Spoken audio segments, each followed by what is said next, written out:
Somos os deuses dos átomos que compõem a nós mesmos, mas também somos os átomos dos deuses que compõem o universo. Citação de Mel B. Hall. O que está em cima é como o que está embaixo. Olá, eu sou Chaka Logos. A partir daqui, faremos algumas observações e analogias sobre a Batalha dos Deuses, descritas nos registros de algumas civilizações, observando que essa batalha, como descrita em todos esses registros, que falaremos sobre eles aqui, foi uma batalha que se deu no princípio de nossa cosmogênese, assim como descrito. A partir dela que se deu origem à construção ou criação desse mundo.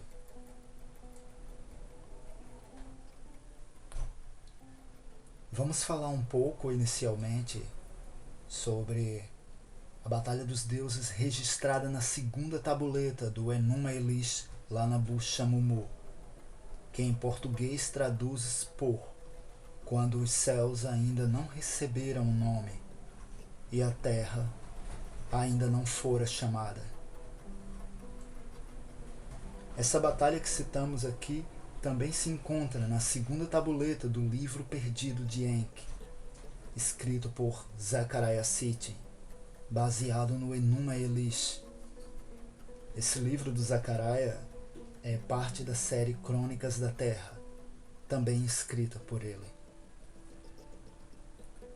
Veremos o quanto tenso, emocionante e dramático são esses relatos, e que, mesmo que alguns de nós tenhamos alguma dúvida e uma ótica bem ceticista em relação a esses relatos, mas mentalmente, ao ouvirmos ou lermos, podemos visualizar e imaginar os detalhes do quanto colossal e impactante foi esse evento cósmico. Certamente, o quanto mais mente aberta, imaginação e capacidade de abstração temos, mais é possível enxergar por perspectivas e dimensões diferentes essa guerra nos primórdios de nossa cosmogênese. Observemos que, na tabuleta, estão falando de nossa cosmogonia, a cosmogonia de nosso sistema solar. A batalha épica entre Tiamat e seus filhos. Existem pontos que despertam profunda curiosidade ao serem observados, assim como tudo fica ainda mais revelador quando colocamos, por início, mais duas histórias mitológicas em analogia com essa. Faremos analogia com a versão da mitologia nórdica e a asteca. Bem, na mitologia nórdica, Wotan, também conhecido por Odin, ele e seus irmãos se uniram para derrotar o Ymir, conhecido como o perverso pai de todos os gigantes.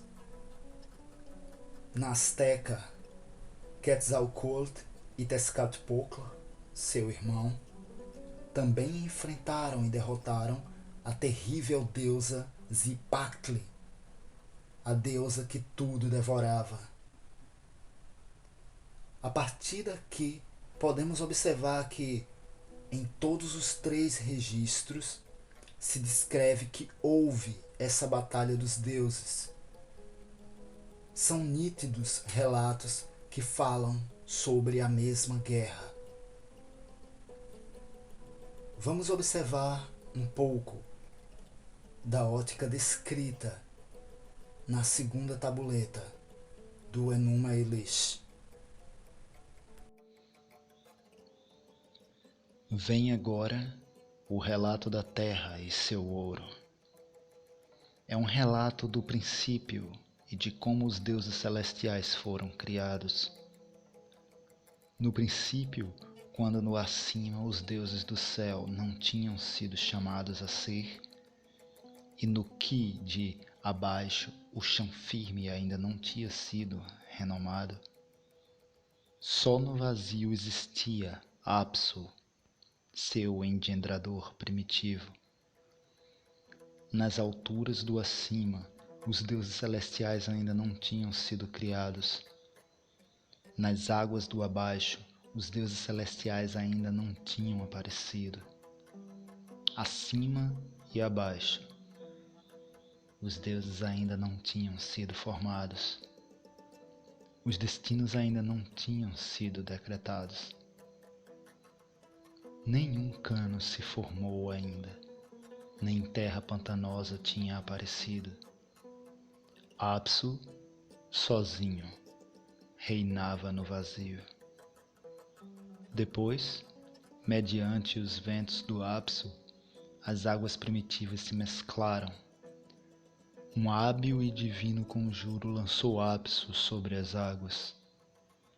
Sobre a profundidade do vazio, ele verteu um profundo sonho. Tiamat, a mãe de tudo, forjou como esposa para si mesmo uma mãe celestial. Era certamente uma beleza aquosa junto a ele. Apsu trouxe depois ao pequeno Mumu, como mensageiro seu o nomeou, para fazer um presente a Tiamat.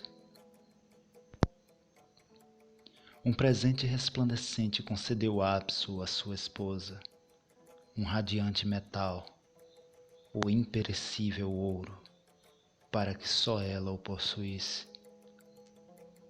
Depois foi quando os dois mesclaram suas águas, para que saíssem entre eles os filhos divinos.